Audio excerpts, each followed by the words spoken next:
ओम शांति। आज है 17 नवंबर 2025 की साकार मुरली से बाबा कहते मीठे बच्चे। हाँ जी बाबा, यह पुरुषोत्तम संगम युग है। पुरानी दुनिया बदल अब नई बन रही है। तुम्हें अब पुरुषार्थ कर उत्तम पद पाना है।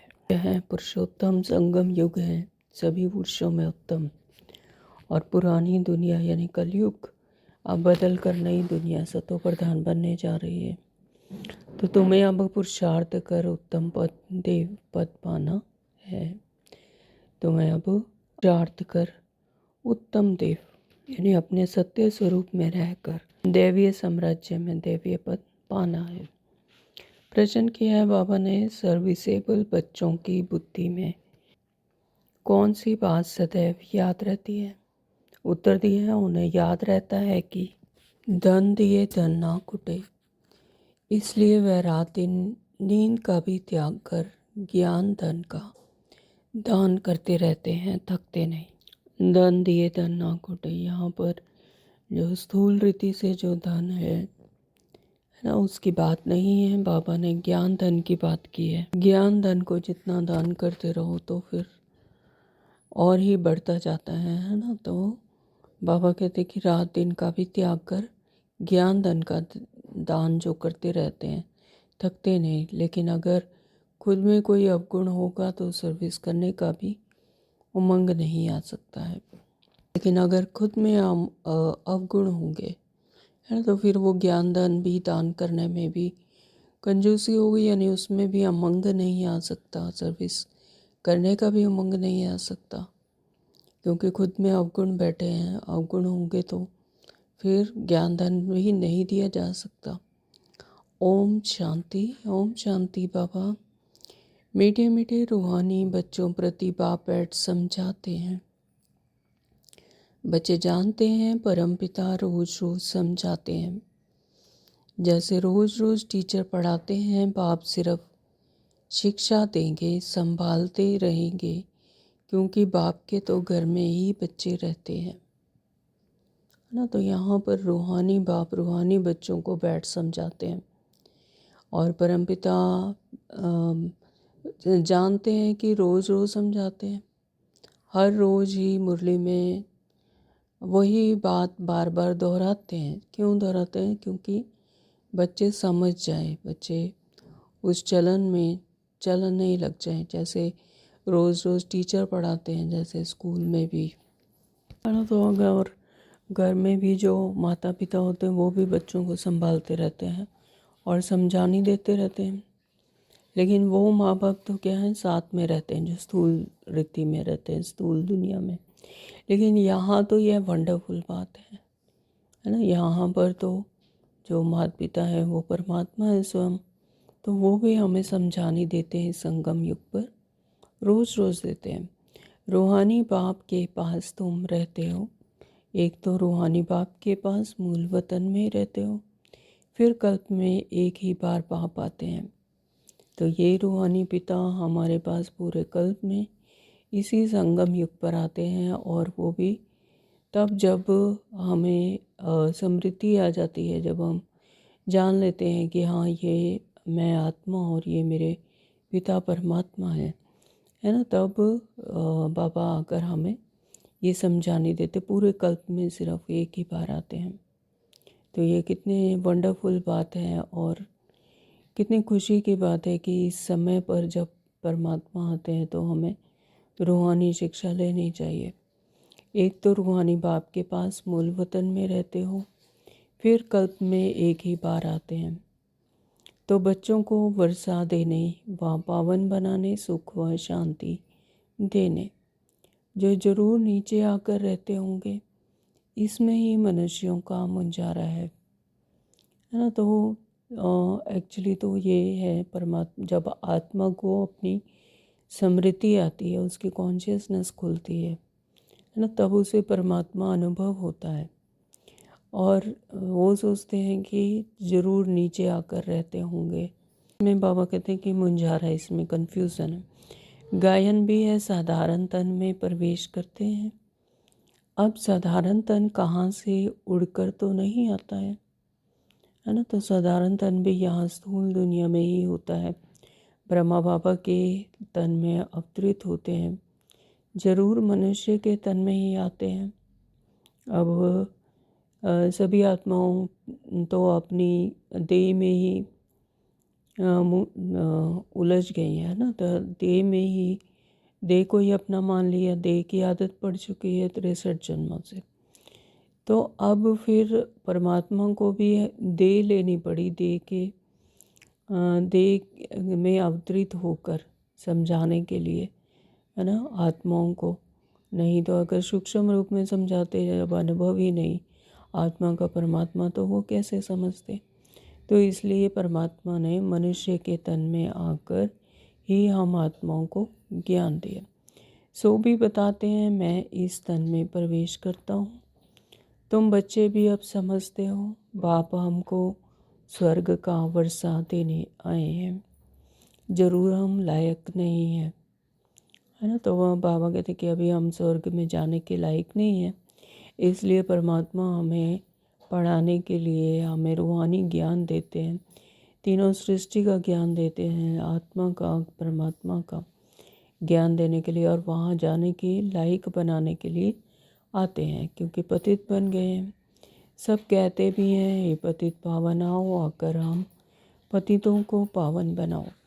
बाप कहते हैं, मुझे कल्प कल्प पतितों का पावन करने की ड्यूटी मिली हुई है ना। तो परमात्मा कहते हैं कि मुझे भी पतितों को पावन बनाने की ड्यूटी मिली हुई है। मैं भी कल्प कल्प आता हूँ, जब पूरी तरह से आत्माएं पतित हो जाती हैं, अपने देह भान में फंस चुकी होती हैं, अपने सत्य स्वरूप का कोई पहचान नहीं, कोई स्मृति नहीं होती, है ना। तो वो देह को ही अपना मान लिया, मैं मेरा लगा दिया। तो फिर परमात्मा की ड्यूटी होती है कि वो परमात्मा आत्माओं को आकर उनकी स्मृति दिलाएं। तो ये भी ड्रामा में नोंद है। तो हे बच्चों, अब इस पतित दुनिया को पावन बनाना है। तो बाबा क्या कहते हैं कि इस पतित दुनिया को, अब कलयुग को फिर से सतो प्रधान दुनिया बनाना है, नई दुनिया बनाना है। पुरानी दुनिया को पतित, नई दुनिया को पावन कहेंगे। गोया पुरानी दुनिया को नया बनाने बाप आए हैं। कलयुग को तो कोई भी नई दुनिया नहीं कहेंगे। कलयुग को तो नई दुनिया कह ही नहीं सकते, यहाँ पर विकार हैं, आत्माएं विकृत हैं, आत्माएं पतित हैं, है ना। तो तमो प्रधानता में फंसी हुई है, देहभान में कलयुग है। तो इसलिए बाबा कहते हैं उसे तो नई दुनिया कह ही नहीं सकते। यह तो समझ की बात है ना, कलयुग है पुरानी दुनिया, और बाप भी आएंगे जरूर पुराने और नए के संगम पर, है ना। तो ये नोंद है कि बाप भी जरूर आते हैं जब पुराने से नई दुनिया का बनाने का समय आता है, जिसे संगम युग कहते हैं। तो जब कहाँ पर तुम यह समझाते हो तो बोलो, यह पुरुषोत्तम संगम युग है, बाप आया हुआ है ना। तो बाबा कहते हैं जहाँ पर भी जो नए बच्चे जिन्हें अभी भी कलयुग में फंसे हुए हैं, ठोकरें खा रहे हैं, अभी भी कलयुगी दुनिया से ही बहुत मस्त हैं, खुश हैं, जो कि अल्पकाल का है। और बाबा कहते हैं कि उनको समझाते हो तो ये बोलो कि पुरुषोत्तम संगम युग है, बाप आया हुआ है। तो इस समय परमात्मा धरती पर आया हुआ है, और ये संगम युग है, ये पूरे कल्प में एक ही बार होता है। सारी दुनिया में ऐसा कोई मनुष्य नहीं जिसको यह पता हो कि यह पुरुषोत्तम संगम युग है। सारी दुनिया क्योंकि अपने कलयुग में ही फंसी हुई है, देहभान में ही फंसी हुई है। तो यह जब तक ना बताया जाए तब तक किसी को नहीं पता होता कि पुरुषोत्तम संगम युग है और बाप आया हुआ है ना। तो बाबा कहते जरूर तुम संगम युग पर हो तब तो समझाते हो। संगम युग यानी जिसको समृद्धि आ गई, अपने अपने सत्य स्वरूप की, अपने सत्य घर की, आत्मा की, परमात्मा पिता की, सृष्टि चक्र की, तीनों लोकों की, है ना। तो वो संगम पर है। तो बाबा कहते जिन्हें समझ आ गई फिर वो समझाते हैं। मुख्य बात है ही संगम युग की, तो पॉइंट्स भी बहुत ज़रूरी हैं। जो बात कोई नहीं जानते वह समझानी पड़े, इसलिए बाबा ने कहा था यह ज़रूर लिखना है कि अब पुरुषोत्तम संगम युग है ना। तो बाबा कहते हैं कि ऐसा ज़रूर लिखना चाहिए कि अब ये पुरुषोत्तम यानी सभी पुरुषों में उत्तम, सभी युगों में उत्तम संगम युग है। नए युग अर्थात सतयुग के चित्र भी हैं। तो मनुष्य कैसे समझे कि यह लक्ष्मी नारायण सतयुगी नई दुनिया के मालिक हैं, है ना। चित्र से ज़्यादा समझ में आता है कि क्या लक्ष्मी नारायण का सतयुगी दुनिया कैसी होती है। तो मनुष्य कैसे समझे, तो वो चित्रों से समझ सकते हैं। तो लक्ष्मी नारायण सतयुगी नई दुनिया के मालिक हैं, उनके ऊपर अक्षर जरूर चाहिए पुरुषोत्तम संगम युग।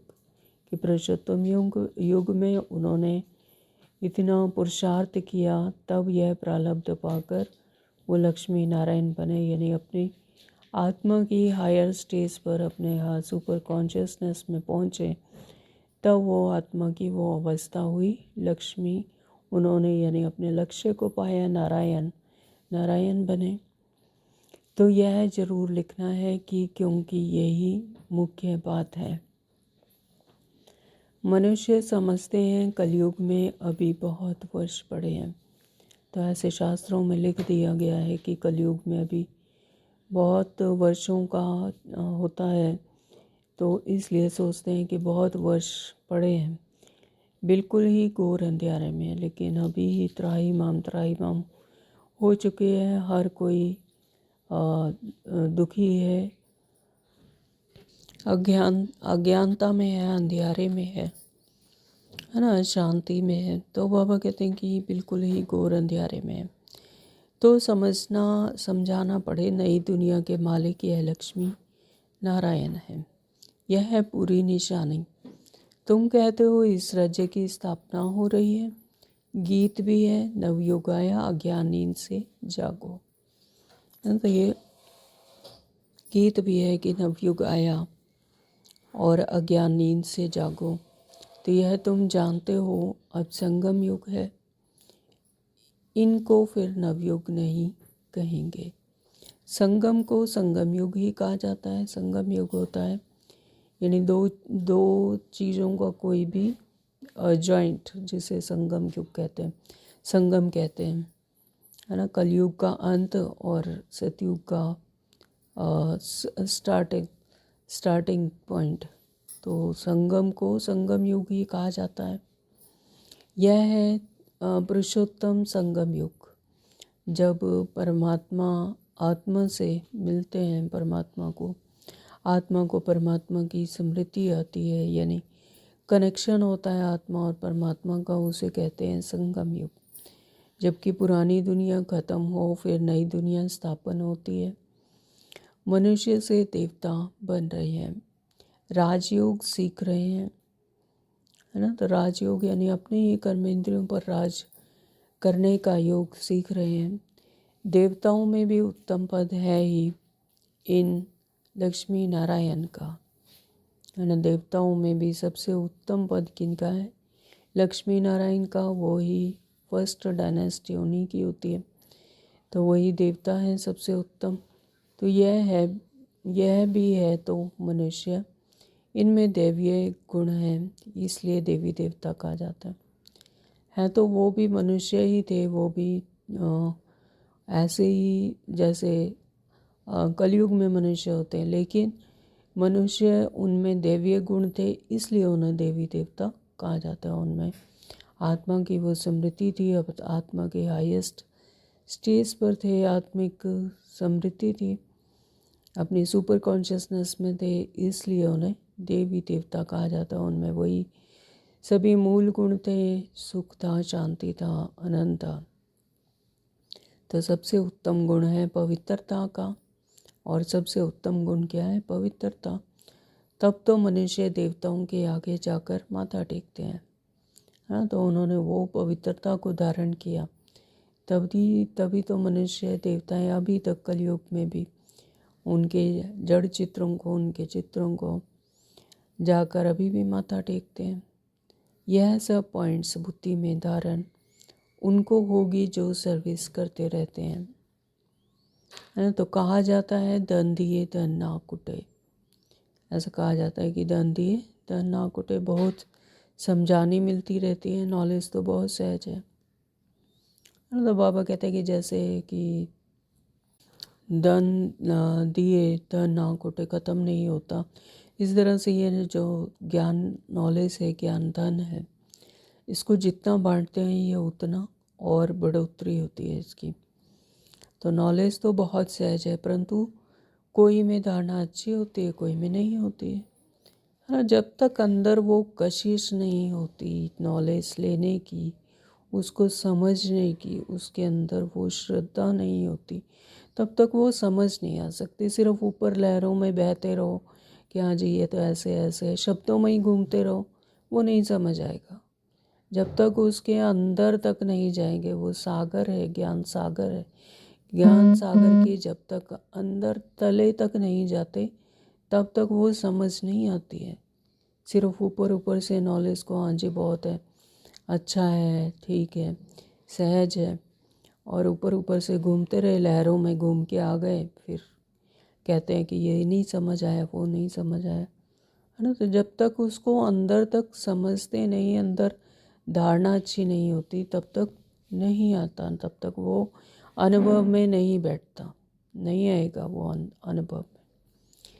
तो जिसमें अनुभव है वह तो सेंटर संभाल भी नहीं सकते हैं। जिनमें अवगुण है, बाबा कहते हैं जिनमें अवगुण है वह तो सेंटर संभाल भी नहीं सकते हैं। तो बाप बच्चों को समझाते हैं प्रदर्शनी में भी सीधे सीधे अक्षर देने चाहिए। पुरुषोत्तम संगम युक्त तो मुख्य समझाना चाहिए, है ना। तो सबसे पहले तो वो कनेक्शन, अंदर से कनेक्टिविटी को जोड़ना जरूरी है, वो अवगुण ख़त्म करने जरूरी है। तो काम क्रोध लोभ मोह अहंकार, है ना, तो वो जो बड़े बड़े सन्यासी हैं वो परमात्मा से अपने आप को जोड़ते हैं, तो वो पूरी गृहस्थ जीवन को छोड़कर चले जाते हैं और पता नहीं दुनिया की क्या क्या चीज़ों को वो छोड़ देते हैं। तब तो जाकर उनको परमात्मा का थोड़ा बहुत जो भी ज्ञान होता है वो समझ आता है। तो यहाँ पर भी जब तक अपने अवगुण हैं तब तक वो नहीं समझा सकते, नहीं सेंटर संभाल सकते। तो बाप बच्चों को समझाते हैं प्रदर्शनी में भी सीधे सजदे अक्षर देने चाहिए। पुरुषोत्तम संगम युक्त तो मुख्य समझाना चाहिए। इस संगम पर आदि सनातन देवी देवता धर्म की स्थापना हो रही है। जब यह धर्म था तो और कोई धर्म नहीं था, है ना। तो जब देवी देवता धर्म, सनातन देवी देवता धर्म, जिसे बाद में हिंदू धर्म कह दिया गया है, लेकिन था क्या, वो एक्चुअली सनातन देवी देवता धर्म, तो उसकी स्थापना यहाँ पर संगम पर हो रही है। तो जब यह धर्म था तो और कोई धर्म नहीं था। तो सबसे पहले, सबसे जो आदि धर्म है वो यही था, सनातन देवी देवता धर्म। तब और कोई धर्म नहीं थे, है ना। ये धर्म भी बाद में उत्पन्न हुए हैं। तो यह जो महाभारत लड़ाई है उनकी भी ड्रामा में नोंद है। यह भी अभी निकले हैं, आगे थोड़े ही थे। 100 वर्ष के अंदर सब खलास हो जाते। संगम युग को कम से कम 100 वर्ष तो चाहिए ना। सारी नई दुनिया बननी है, न्यू दिल्ली बनाने में कितना वर्ष लगा। तो बाबा कहते हैं कि जैसे यहाँ न्यू दिल्ली बनाने में ही कितना समय लगा, तो ये तो सारी दुनिया की बात है, सारी दुनिया को ही ट्रांसफॉर्म करना है। तो बाबा कहते हैं कि 100 वर्ष तो चाहिए उसके लिए। तो तुम समझते हो भारत में ही नई दुनिया होती है, फिर पुरानी खल्लास हो जाएगी। कुछ तो रहती है ना, प्रलय तो होती नहीं। तो यहाँ प्रलय नहीं होती है, जैसा कि कहा जाता है स्थूल दुनिया में कि सारी दुनिया जलमग्न हो जाएगी, सब कुछ ख़त्म हो जाएगा। लेकिन ऐसा नहीं है, कुछ ना कुछ तो रहता है, कुछ ना कुछ, कोई ना कोई खंड रहता है, थोड़ा सा पोर्शन रहता है धरती का। तो यह सब बातें बुद्धि में हैं। अभी है संगम युग। नई दुनिया में जरूर यह देवी देवता थे, फिर यही होंगे। यह है राजयोग की पढ़ाई। अगर कोई डिटेल में नहीं समझा सकते हैं तो फिर देवता थे। सिर्फ एक बात बोलो, परमपिता परमात्मा जो आपका बाप है उनको सब याद करते हैं। वह हम सब बच्चों को कहते हैं, परमपिता परमात्मा हम सब बच्चों को कहते हैं तुम पतित बन पड़े हो। पुकारते भी हो, हे पतित पावन आओ। बरोबर कलयुग में है पतित, सतयुग में पावन होते हैं। कलयुग में जब सभी विकारों में फंस जाते हैं, अपने देह भान में आ जाते हैं, अपने सत्य स्वरूप को वो भूल जाते हैं, तो पतित हो जाती है, काली हो जाते हैं। और सतयुग में पावन बनते हैं, यानी सोचने में होती है आत्मा अपने सत्य स्वरूप को जानती है, अपने मूल गुणों को जानती है ना, तो पावन होती है। तो अब परमपिता परमात्मा कहते हैं देह सहित यह सब पतित संबंध छोड़ मामेकम याद करो तो पावन बन जाएंगे। तो ये सब रोल चल रहा है इस दुनिया में, पपेट शो चल रहा है। तो इस झूठी दुनिया को, संकल्पों की दुनिया को छोड़ बाबा कहते हैं कि मुझे याद करो, मामेकम याद करो तो पावन बन जाएंगे। तो यह गीता के ही अक्षर हैं, तो गीता में भी ऐसा ही लिखा है। तो है भी गीता का युग, गीता संगम युग पर ही गाई हुई थी ना। तो सच्ची सच्ची गीता बाबा ने इस समय पर, संगम युग पर, जब आत्मा और परमात्मा का मिलन होता है तब सुनाई है। तो उसमें कोई शास्त्रों की ज़रूरत नहीं थी। बाबा क्या शास्त्रों से नहीं, शास्त्रों से सुनाएंगे है। तो गीता बाबा इस समय पर सुनाते हैं। तो जबकि विनाश हुआ था, बाप ने राजयोग सिखाया था, राजाई स्थापन हुई थी, फिर जरूर होगी है। तो कल्प पहले भी इसी तरह से राजाई स्थापन हुई थी, फिर जरूर होगी। तो यह सब रूहानी बाप समझाते हैं ना। चलो इस तन में ना आए और कोई में भी आए, समझानी तो बाप की है ना। तो बाबा कहते चाहे किसी भी तन में, लेकिन जो समझानी है, जो ज्ञान है, वो तो परमात्मा ने दी, बाप ने दी है। तो समझानी तो बाप की है। ऐसा नहीं समझना चाहिए कि कोई किसी तन में आकर बाबा अगर समझानी दे रहे हैं, निमित्त बनाया है किसी को कि वो समझा रहा है। नहीं, मनुष्य तो मनुष्य को समझा ही नहीं सकते, तो बाप ही समझा रहे हैं। तो हम इनका तो नाम लेते नहीं हैं, यानी ब्रह्मा बाबा का। हम तो सिर्फ बतलाते हैं। बाप कहते हैं मुझे याद करो तो तुम पावन बन और मेरे पास चले आएंगे। तो ज्ञान कौन सुना रहे हैं? एक्चुअली परमात्मा पिता है ना। तो बाप ही सुनाते हैं, बाप ही कहते हैं कि मुझे याद करो। ब्रह्मा बाबा ने नहीं कहा कि मुझे याद करो तो तुम पावन बन और मेरे पास चले आएंगे। कितना सहज है, सिर्फ मुझे याद करो और 84 के चक्र का ज्ञान बुद्धि में हो है ना। तो 84 का चक्र भी बुद्धि में, ज्ञान में, बुद्धि में होगा तो फिर याद करना और ही सहज होगा। तो जो धारणा करेगा वह चक्रवर्ती राजा बनेगा। जो धारणा करेगा यानी जो ज्ञान को यथार्थ रीति समझेगा, धारण करेगा, तो वही चक्रवर्ती राजा बनेगा। चक्रवर्ती राजा यानी सारे चक्र को जानने वाला है ना। राजा यानी अपनी कर्मेंद्रियों का राजा। तो यह मैसेज तो सब धर्म वालों के लिए है। घर तो सबको जाना है।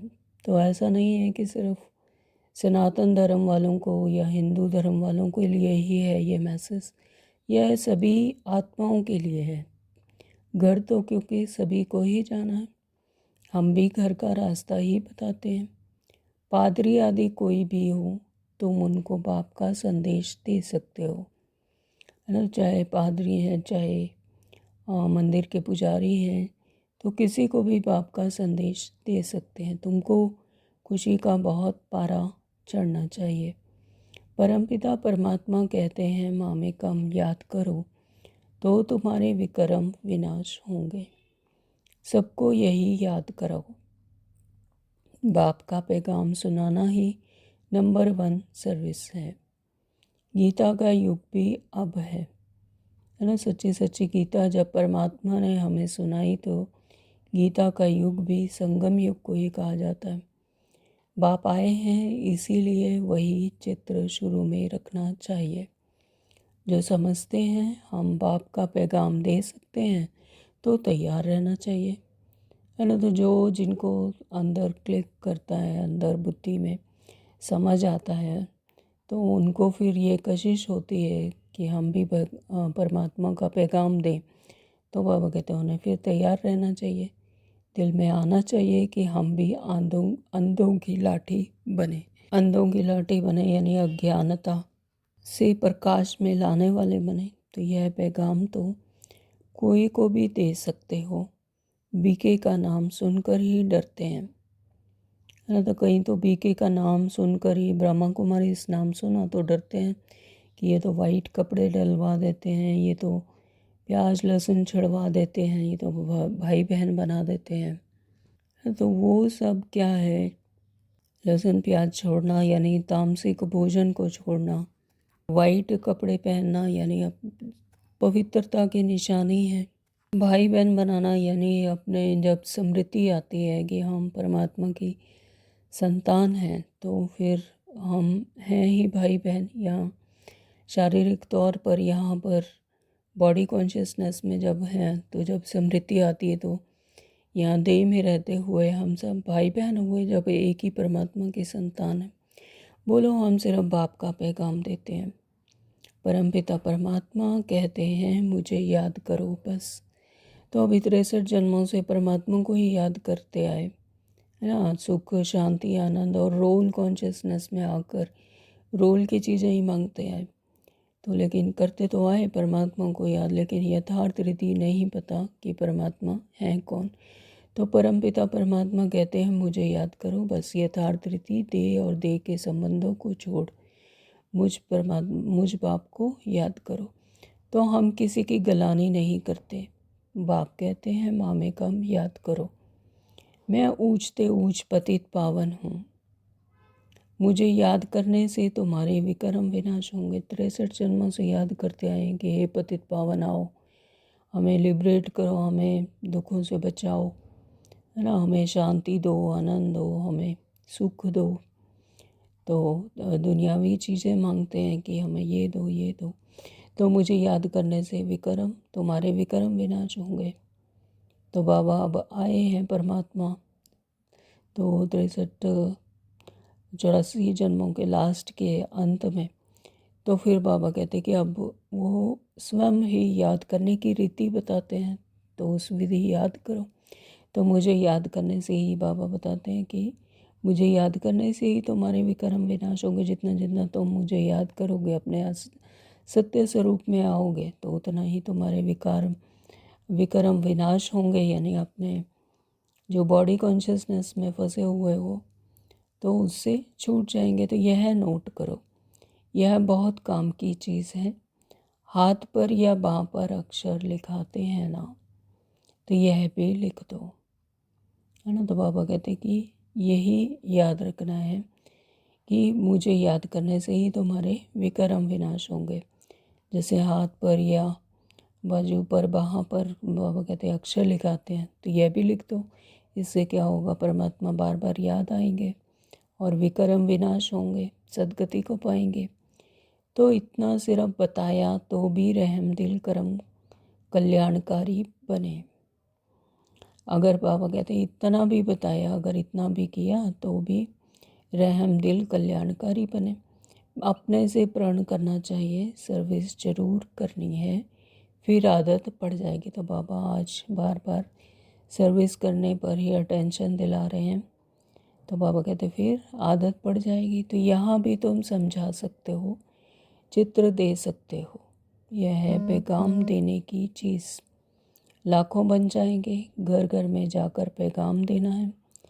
पैसा कोई दे ना दे, बोलो बाप तो है गरीब निवास।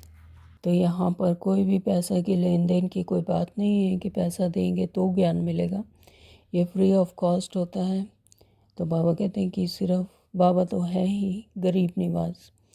तो हमारा फ़र्ज है घर घर में पैगाम देना, आत्माओं को जगाना, उनके सत्य स्वरूप में लाना, उनको जागृति दिलाने। तो यह बाप दादा इनसे यह वर्षा मिलता है। 84 जन्म यह लेंगे, इनका यह अंतिम जन्म है। हम ब्राह्मण हैं सो फिर देवता बनेंगे। ब्रह्मा भी ब्राह्मण हैं। प्रजापिता ब्रह्मा अकेला तो नहीं होगा ना। तो शिव बाबा ने ब्रह्मा बाबा के तन में अवतरित होकर उनका नाम ब्रह्मा रखा। और फिर जब ब्रह्मा बाबा के मुख से हमें ज्ञान सुनाकर हम आत्माओं को अडॉप्ट किया तो हम ब्राह्मण बने। तो बाबा कहते प्रजापिता ब्रह्मा अकेला तो नहीं होगा ना, तो जरूर ब्रह्मा ब्राह्मण वंशावली भी होगी ना। तो मुख से ज्ञान सुना ब्रह्मा बाबा के, तो इसलिए फिर ब्राह्मण मुख वंशावली बनी। तो ब्रह्मा सो विष्णु देवता, ब्राह्मण है चोटी। ब्रह्मा सो विष्णु देवता, फिर ब्राह्मण क्या है चोटी। ब्राह्मण से ही जब स्मृति आई आत्मा को, जब ब्राह्मण जीवन से यानी ब्रह्मा के द्वारा जब ज्ञान सुना तब ब्राह्मण बने, तो यही है चोटी। वही फिर देवता बनते हैं, फिर क्षत्रिय बनते हैं, फिर वैश्य, फिर शूद्र बनते हैं। तो जैसे ये कल्प कल्प चलता आया है, जैसे युग चेंज होते हैं तो ऐसे ही फिर वर्ण भी चेंज होते हैं। तो कोई ज़रूर निकलेंगे जो तुम्हारी बातों को समझेंगे, तो है ना। तो हर किसी को नहीं क्लिक करेगा, लेकिन बाबा कहते कोई ना कोई तो होगा जिसको ये समझ आएंगी बातें और उन्हें लगेगा कि हाँ ये बिल्कुल सच कहते हैं, सच्ची बात है। यानी अंदर कशिश होगी परमात्मा को पाने की। तो पुरुष भी सर्विस कर सकते हैं। ऐसा नहीं है कि यहाँ पर सिर्फ ब्रह्मा कुमारीज ही होती हैं, सिर्फ स्त्रियाँ ही होती हैं। पुरुष भी सर्विस करते हैं। बहुत भाई हैं जो सर्विस करते हैं और बहुत अच्छी अच्छी सेवा करते हैं, सर्विस करते हैं। सवेरे उठकर मनुष्य जब दुकान खोलते हैं तो कहते हैं सुबह का साईं। तो तुम भी सवेरे सवेरे जाकर बाप का पैगाम सुनाओ, बोलो तुम्हारा धंधा बहुत अच्छा होगा, है ना। तो तुम साईं को याद करो तो 21 जन्म का वर्षा मिलेगा। जब स्थूल दुनिया में भी हम ऐसे ही करते हैं कि कोई भी अपने दुकान पे जाते हैं, ऑफिस में जाते हैं, तो सुबह सुबह परमात्मा को याद करते हैं। तो इसी तरह से बाबा कहते हैं कि तुम्हारा धंधा बहुत अच्छा होगा, बाप को याद करो। तो तुम साईं को याद करो तो 21 जन्म का तुम्हें वर्षा मिलेगा। अमृत वेले का टाइम अच्छा होता है। आजकल कारखानों में भी माताएं भी बैठ काम करती हैं। यानी पुराने टाइम में तो माताएं काम नहीं करती थी, ये स्त्रियां ज़्यादा नहीं करती, सर्विस नहीं करती थी। लेकिन अब का टाइम तो ऐसा है कि हम माताएं भी बढ़ चढ़ कर हर काम करती हैं। तो ये बैच भी बनाना बहुत सहज है। तुम बच्चों को तो रात दिन सर्विस में ही लग जाना चाहिए। हाँ, तो परमात्मा हमें रोज़ ही यही शिक्षा दे रहे हैं और अटेंशन दिलाते हैं कि सर्विस में लग जाओ। नींद हराम कर देनी चाहिए। हाँ, तो जिस चीज़ की लगन लग जाती है फिर नींद भी हराम हो जाती है, यानी नींद भी नहीं आती। तो बाप का परिचय मिलने से मनुष्य धन के बन जाते हैं। जब परमात्मा पिता का जब परिचय मिल गया तो फिर क्या हो गए, पेरेंटल बन गए, है ना। तुम किसी को भी पैगाम दे सकते हो। तुम्हारा ज्ञान तो बहुत ऊंचा है। बोलो हम तो एक को याद करते हैं। तो अब ये 1 मिनट के साइलेंस में और शरीरी होकर एकाग्र होकर परमात्मा को याद करेंगे।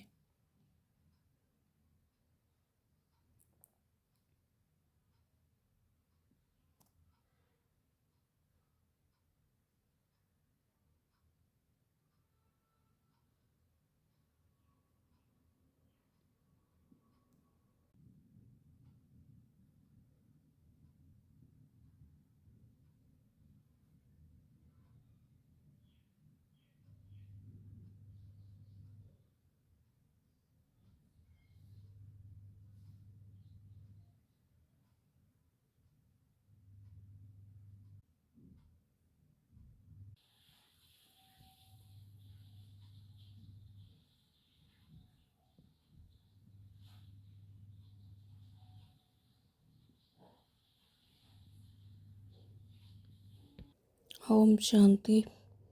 क्राइस्ट की आत्मा भी उनका बच्चा थी। आत्माएं तो सब उनके बच्चे हैं। वही गॉड फादर कहते हैं कि कोई भी देहधारियों को मत याद करो, है ना। तो जितना देहधारियों को याद करेंगे, रोल को याद करेंगे, तो रोल कॉन्शियसनेस में ही फंसे रहेंगे। तो तुम अपने को आत्मा समझ माँ कम याद करो। तो यानी देह में रहते हुए भी देहधारियों से, देह से, अपनी ही देह से एकदम डिटैच, इस दुनिया से डिटैच, सिर्फ अंदर में एक स्मृति रहे कि आत्मा हूँ, इस रोल को मैं लाइट शाइन कर रही हूँ। तो तुम अपने को आत्मा समझ माँ कम याद करो तो विक्रम विनाश हो जाएंगे। तो जितना जितना इस देह की दुनिया से, इस कलयुगी दुनिया से जितना डिटैच होंगे तो उतना उतना विक्रम विनाश होते जाएंगे, मेरे पास आ जाएंगे। मनुष्य पुरुषार्थ करते ही हैं घर जाने के लिए, परंतु जाता कोई भी नहीं। देखा जाता है बच्चे अभी बहुत ठंडे हैं, इतनी मेहनत पहुंचती नहीं, बहाना करते हैं।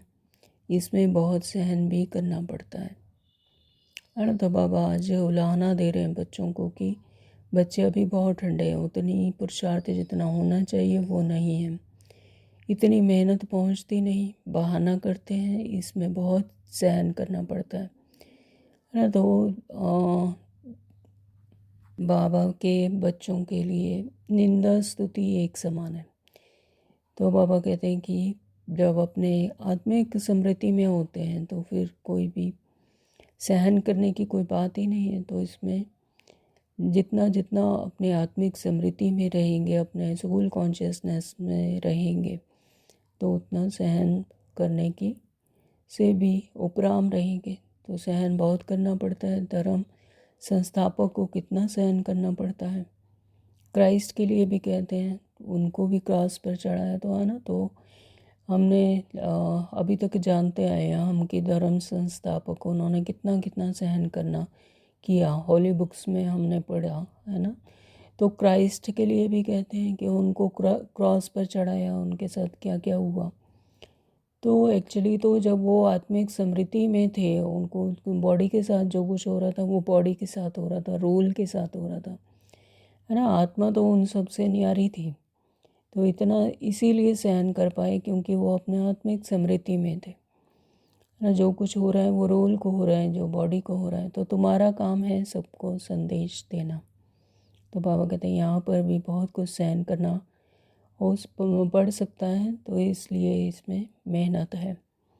तो उसके लिए युक्तियाँ बाबा बताते रहते हैं। तो बाबा यही युक्ति बताते हैं कि अपने आत्मिक स्मृति में रहो। कोई सर्विस नहीं करते हैं तो बाबा समझते हैं धारणा नहीं है। बाबा राय देते हैं कैसे पैगाम दो। ट्रेन में भी तुम यह पैगाम देते रहो। तुम जानते हो हम स्वर्ग में जाते हैं, कोई शांति धाम में भी जाएंगे ना। तो रास्ता तो तुम ही बता सकते हो। तो ऐसा नहीं है कि यहाँ पर ही इसी धरती पर रहेंगे और यहीं जन्म लेते रहेंगे, है ना। तो यहाँ से बाबा कहते कुछ तो जो प्रारब्ध पाएंगे, जो पुरुषार्थ कर कर जाएंगे, वो तो सतयुग में जाएंगे, लेकिन जो बाकी हैं वो शांति धाम में जाएंगे। शांति धाम में विश्राम करेगी, यानी स्टिलनेस में रहेगी आत्मा। तो रास्ता तो तुम ही बता सकते हो, जाना तो सभी को है। तो तुम ब्राह्मणों को ही जाना चाहिए, हैं तो बहुत ब्राह्मणों को कहाँ तो रखेंगे ना। तो ब्राह्मण देवता क्षत्रिय प्रजापिता ब्रह्मा की औलाद तो जरूर होंगे ना।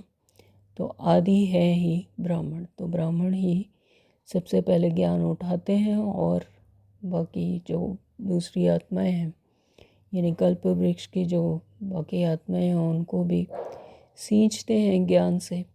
तो तुम ब्राह्मण हो, ऊंचेते ऊंच, वह ब्राह्मण है कुकवंशावली। ब्राह्मण तो जरूर चाहिए ना, नहीं तो प्रजापिता ब्रह्मा के बच्चे ब्राह्मण कहाँ गए। ब्राह्मणों को तुम बैठ समझाओ तो वह झट समझ जाएंगे। बोलो तुम भी ब्राह्मण हो, हम भी अपने को ब्राह्मण कहलाते हैं, यानी जिसने ज्ञान सुना वो ब्राह्मण ही है। तो जिसने ब्राह्मण जो बन गया, जो ब्रह्मा का मुख्य वंशावली बन गए, तो फिर बाबा कहते कि तुम भी ब्राह्मण कहलाते हो, तो आप बताओ तुम्हारा धर्म संस्थापन करने वाला कौन? ब्रह्मा के सिवाय कोई नाम ही नहीं लेंगे। तुम ट्रायल कर देखो। ब्राह्मणों के भी बहुत बड़े बड़े कुल होते हैं, पुजारी ब्राह्मण तो ढेर हैं। तो यहाँ स्थूल ब्राह्मणों की बात नहीं है जो कि कुख वंशावली से होते हैं, तो बाबा कहते हैं कि वो तो ढेर हैं। अजमेर में ढेर बच्चे जाते हैं, कभी कोई ने समाचार नहीं दिया कि हम ब्राह्मणों से मिले। उनसे पूछा तुम्हारा धर्म स्थापन करने वाला कौन? तो ब्राह्मण धर्म किसने स्थापन किया? तो तुमको तो मालूम है ना? तो बाबा कहते हैं उन्हें नहीं मालूम कि किसने स्थापन किया और कैसे ये ब्राह्मण धर्म की स्थापना होती है, कैसे स्वर्ग में देवी देवता की जो प्रारब्ध पाई जाती है उनको नहीं पता। बाबा कहते तुमको तो मालूम है। अच्छे ब्राह्मण कौन है? तुम बहुतों का कल्याण कर सकते हो। यात्राओं पर भक्त भी होते हैं। तो यात्रा करते हैं, वहाँ पर कितने भक्त होते हैं, बैठे होते हैं और भक्ति करते हैं। तो यह चित्र तो बहुत अच्छा है लक्ष्मी नारायण का।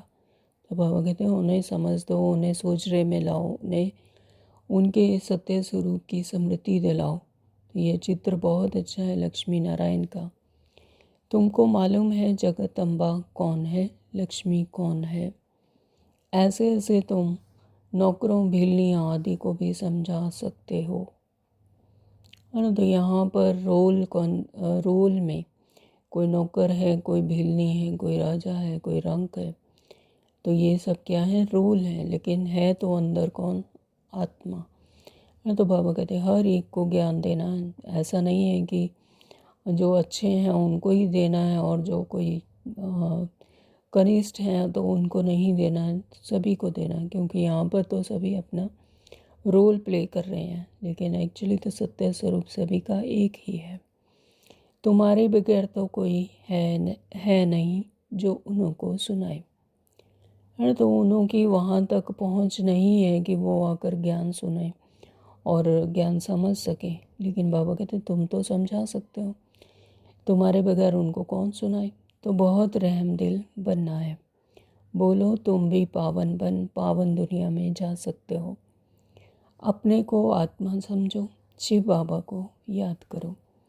शौक़ बहुत होना चाहिए किसी को भी रास्ता बताने का, है ना। तो ये भी कशिश होनी चाहिए अंदर। ऐसा नहीं कि हमने जान लिया हम बन जाएंगे बस, ठीक है, नहीं। शौक़ होना चाहिए। हर एक आत्मा उस परमात्मा की संतान है, हमारे आत्मा भाई हैं, तो उनको भी रास्ता बताने का शौक़ होना चाहिए।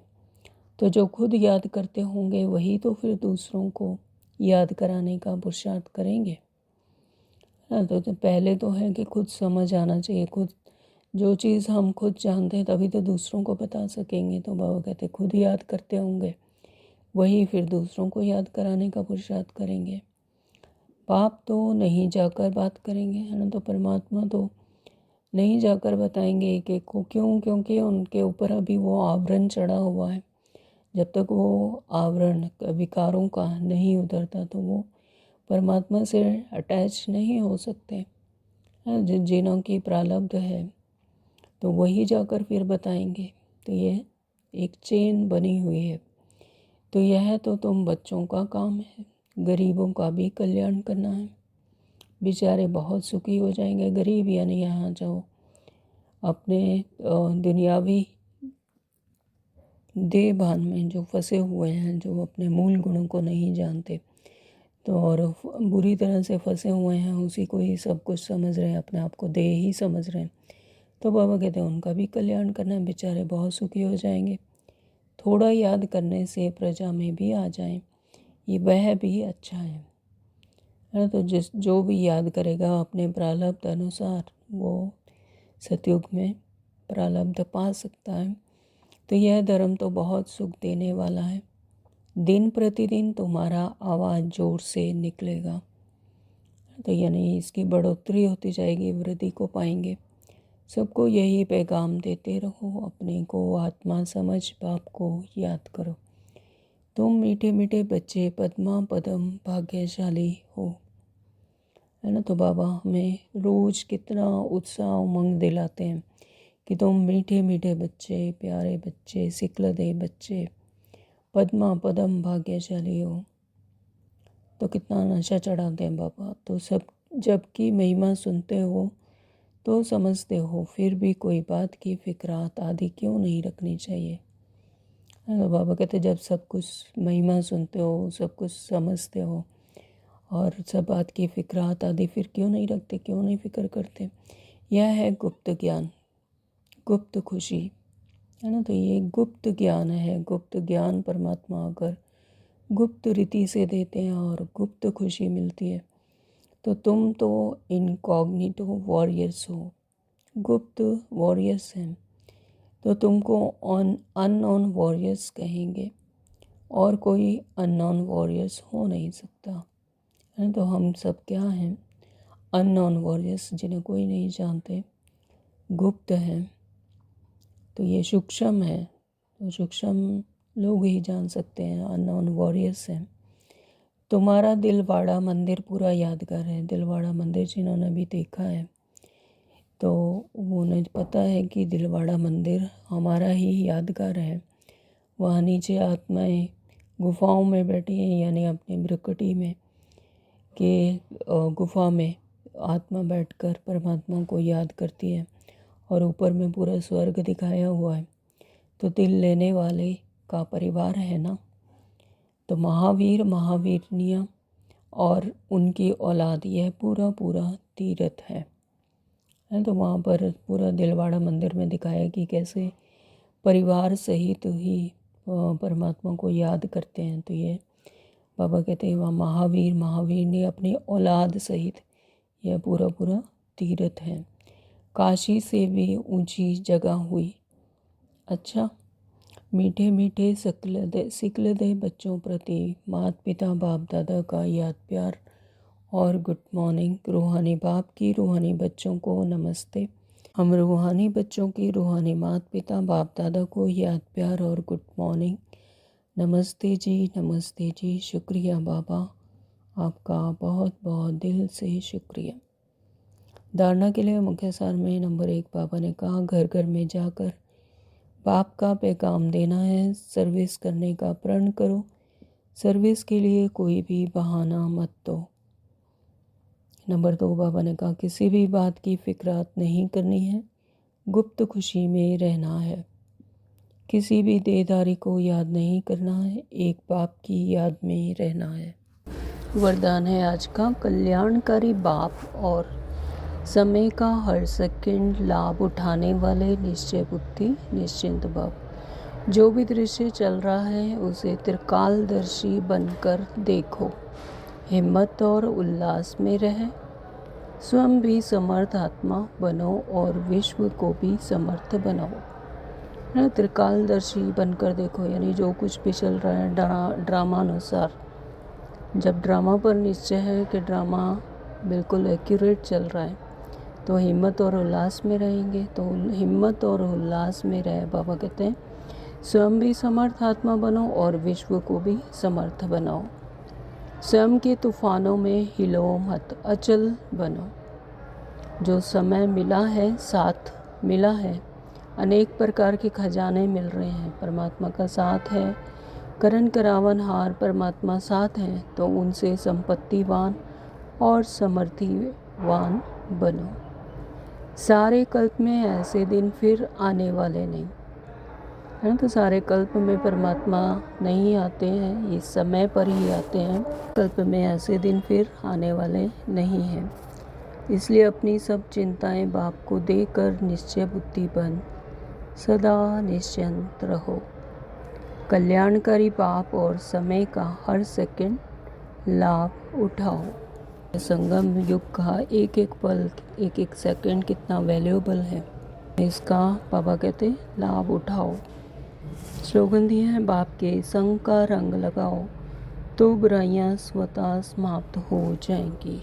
तो जैसा संग वैसा रंग, तो बाप का संग किया तो वैसे ही रंग लग गया, तो सब बुराइयां स्वतः ही समाप्त हो जाएंगी। आज के अव्यक्त इशारे हैं, अशरीरी व विदेही स्थिति का अभ्यास बढ़ाओ। विदेही बनने की विधि है बिंदी बनना। अशरीरी बनते हो, कर्मातीत बनते हो, सबकी विधि बिंदी है। आत्मा बिंदी, परमात्मा बिंदी, ड्रामा बिंदी। हाँ, तो बाबा कहते हैं बिंदी लगाते जाओ। बिंदी लगाना सहज है, इसलिए बाप दादा कहते हैं अमृत वेले बाप दादा से मिलन मनाते, रू रिहान करते। जब कार्य में आते हो पहले 3 बिंदियों का तिलक मस्तक पर लगाओ और चेक करो किसी भी कारण से यह स्मृति का तिलक मिट तो नहीं जाता है। 3 बिंदियों का तिलक हमेशा मस्तक पर लगा रहे, अविनाशी अमिट तिलक रहे, यानी परमात्मा की आत्मा की स्मृति रहे, अपने सत्य स्वरूप की स्मृति रहे। यही है अविनाशी अमिट तिलक। Om Shanti. Thank you Baba.